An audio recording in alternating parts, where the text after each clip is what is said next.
샬롬, 하나님과 동행하는 새벽기도회 달라스 임마누엘 교회 권성철 목사입니다. 오늘도 하나님과 동행하며 풍성함을 누리시는 저와 여러분이 되시길 주님의 이름으로 축복합니다. 오늘 말씀은 시편 68편 1절에서 7절까지의 말씀입니다. 하나님이 일어나시니 원수들은 흩어지며 주를 미워하는 자들은 주 앞에서 도망하리이다. 연기가 불려가듯이 그들을 몰아내소서. 불 앞에서 밀이 녹음같이 악인이 하나님 앞에서 망하게 하소서. 의인은 기뻐하여 하나님 앞에서 뛰놀며 기뻐하고 즐거워할지어다. 하나님께 노래하며 그의 이름을 찬양하라.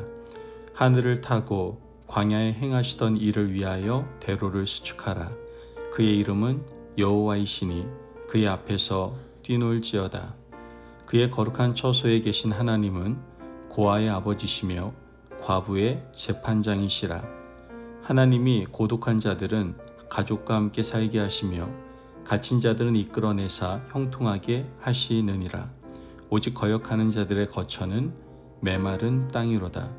하나님이여 주의 백성 앞에서 앞서 나가사 광야에서 행진하셨을 때에. 아멘. 하나님의 말씀입니다. 대한민국 대통령이 관사에 나와서 어떤 목적지를 향해서 가게 될 때에는 엄청난 긴장감이 있습니다. 우선 경호원들이 앞뒤에 서고 경찰들이 인도를 합니다. 그리고 교통신호를 수신호로 바꾸고 막힘이 없도록 길을 열어주게 되죠. 사람에 불과한 대통령의 행차에도 이런 일이 벌어지는데 하나님께서 이 땅에 오셔서 행진하신다면 어떤 일이 벌어지겠습니까? 가히 상상도 할 수 없을 만큼 놀라운 일들이 벌어지게 될 겁니다. 다윗이 지은 이 시편은 바로 하나님의 행진, 하나님의 행차를 노래하고 있습니다. 다윗이 통일 이스라엘의 왕이 되고 난 이후에 그의 궁전에 한 가지 부족한 것이 있었는데 그것은 바로 하나님의 언약궤였습니다. 하나님의 언약궤만 모셔오면 완벽할 것 같은데 하나님의 언약궤가 방치되어 있었던 것이죠. 결국 우여곡절 끝에 하나님의 언약궤를 다윗성으로 모시게 됩니다. 그 언약궤를 모셔오는 감격과 그날의 기쁨을 다윗은 이렇게 노래하고 있습니다. 하나님의 언약궤가 올라온 것을 하나님이 행진하시고 하나님이 일어나 움직이시는 것으로 표현하고 있다는 것이죠. 하나님의 언약궤는 말씀이고 말씀이 곧 하나님이시니 하나님의 언약궤가 움직이는 것을 말씀이 움직이는 것으로 표현하고 말씀이 움직이는 것을 하나님이 움직이시는 것으로 표현을 한 겁니다. 1절을 보면 하나님이 일어나시니 라고 얘기하잖아요. 하나님의 언약궤가 움직이기 시작한 것을 하나님께서 일어나신다고 표현하고 있습니다. 하나님의 말씀이 선포되기 시작하니까 그때 한 가지 신기한 일이 벌어지게 되는데요. 1절 말씀을 보면 하나님이 일어나시니 원수들은 흩어지며 주를 미워하는 자들은 주 앞에서 도망하리이다. 하나님의 말씀이 선포되면 원수들과 주를 미워하는 자들은 말씀 앞을 떠나게 되어 있다는 겁니다. 그러나 신기하게도 하나님을 즐거워하는 사람들은 어떻게 합니까? 말씀 앞에 모여듭니다. 3절 말씀을 보면 의인은 기뻐하여 하나님 앞에서 뛰놀며 기뻐하고 즐거워할지어다. 하나님의 말씀이 전해지면 악한 자들은 말씀을 대적하지만 선한 자들은 말씀 앞에서 순종하고 말씀 앞에서 즐거워하며 뛰어놉니다. 이것이 하나님 말씀의 신비로운 점입니다. 구약을 보아도 신약을 보아도 오늘날 교회 시대를 보아도 하나님의 말씀이 선포되면 마치 홍해가 갈라지듯이 말씀을 따르는 자들과 대적하는 자들이 나눠지게 되죠. 바울이 회당에서 하나님의 말씀을 전하지 않습니까? 바울이 전하는 말씀을 듣고 주의 말씀에 대적하는 유대인들의 무리가 생기고 반대로 주의 말씀을 듣고 세례받고 회개하고 하나님께 헌신하는 자들이 세워지게 됩니다. 이처럼 신비롭게도 주의 말씀이 선포되기만 하면 이 사람이 악한 사람인지 선한 사람인지가 분별할 수 있게 된다는 것이죠. 오늘 우리 시대도 역시 마찬가지입니다. 하나님의 분명한 말씀이 전해지면 그 말씀을 따르는 자, 말씀을 대적하는 자들이 마치 홍해 갈라지듯이 갈라지게 됩니다. 하나님의 말씀은 이렇게 선과 악을 분별하는 놀라운 힘이 있습니다. 그러나 여기서 한 가지 생각해야 할 것은 소수의 무리들, 적은 무리들이 주님의 말씀을 따른다라는 사실입니다.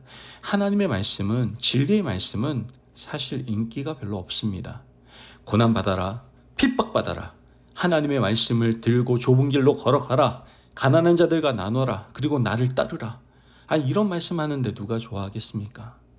대부분의 사람들은 주의 말씀을 듣고 실망하고 돌아서든지 아니면 핍박을 합니다. 넓은 길이 아니라 좁은 길, 하나님의 말씀을 기뻐하는 사람들은 지극히 소수의 사람들이다라는 것이죠. 그러므로 오늘 우리가 다수가 아닌 소수의 자리에 서 있는 것은 낙심할 일이 아닙니다. 하나님의 말씀 위에 서 있는지, 내가 가는 이 길이 정말 하나님의 말씀을 따라가는 올바른 길인지를 바르게 분별할 수 있는 저와 여러분이 되시기를 바랍니다. 또한 다윗은 하나님의 말씀은 우리보다 언제나 앞서가신다라고 노래합니다. 7절 말씀을 보면 하나님이여 주의 백성 앞에서 앞서 나가사 광야에서 행진하셨을 때에, 하나님의 말씀의 또 다른 특징은 하나님의 백성들보다 어떻게 해요? 앞서 나간다는 사실입니다. 광야 같은 어려운 길에서는 더욱 그렇습니다. 하나님의 백성들이 그 길을 한 번도 걸어보지 않았기 때문에 하나님의 말씀은 우리보다 앞장서 가십니다. 너는 내가 가는 길을 따라오기만 하면 안전하다라고 말씀하시면서 하나님께서는 그 길을 앞장서 가신다라는 것이죠. 미련한 인생은 하나님이 내 곁에 보이지 않는다고 원망합니다. 하지만 자세히 살펴보면 하나님은 언제나 나보다 앞서 가시고 그 뒤를 따라오라고 말씀하시는 분임을 깨닫게 됩니다. 하나님께서는 위험한 일이 있으면 항상 앞서 가셨습니다. 이스라엘 백성들이 요단강을 건널 때에도 하나님의 언약궤를 맨 제사장들이 먼저 창일하게 흘러가는 요단강에 발을 담궜습니다. 그러자 요단강이 멈춰서게 되죠. 그 길을 따라 하나님의 백성들이 요단강을 안전하게 건널 수 있었던 겁니다. 이와 같이 위험한 곳을 언제나 앞서 가시는 하나님 말씀의 능력을 우리는 경험하게 되는 겁니다. 말씀 자체이신 예수님께서도 앞서 가신다라고 말씀을 하시죠. 요한복음 10장에서 나는 선한 목자라고 말씀하셨고 내 양은 내 음성을 알므로 내 뒤를 따라온다라고 말씀하십니다. 그러므로 오늘 우리는 앞서 가시는 말씀이신 하나님, 말씀이신 그리스도를 뒤따라 가기만 하면 된다라는 겁니다. 주의 말씀이 먼저 가셔서 길을 비추어 주시기 때문에 우리는 염려 없이 그 뒤를 따라가기만 하면 된다라는 것이죠. 또한 하나님의 말씀은 가장 위험한 곳에서도 함께 하신다라고 말씀하십니다. 시편 68편 18절 말씀을 보면 주께서 높은 곳으로 오르시며 사로잡은 자들을 취하시고 선물들을 사람들에게서 받으시며 반역자들로부터도 받으시니 여호와 하나님이 그들과 함께 계시기 때문이로다. 사람들이 오르기 힘든 곳, 낙심해서 내려가지 못하는 낮은 곳에도 누가 계십니까? 하나님이 함께 하신다라는 겁니다. 하나님이 우리와 함께 하시면 그곳에서 악한 자들에게 선물을 받으시고 그들에게 탈취물을 취하시는 분이 바로 하나님이시다라는 것이죠. 그 하나님은 우리를 구원하시는 궁극적인 구원의 하나님이십니다. 시편 68편 20절 말씀을 보면 하나님은 우리에게 구원의 하나님이시라 사망에서 벗어남은 주 여호와로 말미암거니와.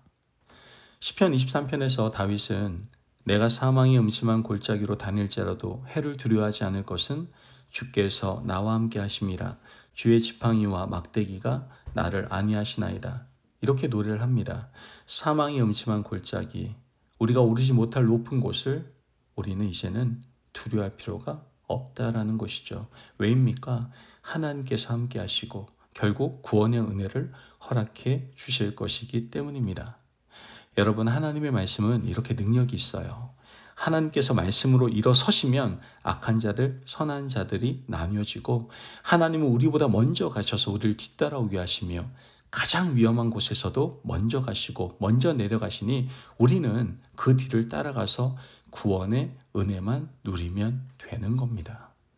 그러므로 오늘도 말씀으로 시작하는 하루가 되시고 말씀으로 승리하는 놀라운 은혜를 누릴 수 있는 저와 여러분이 되시길 주님의 이름으로 축복합니다. 아멘.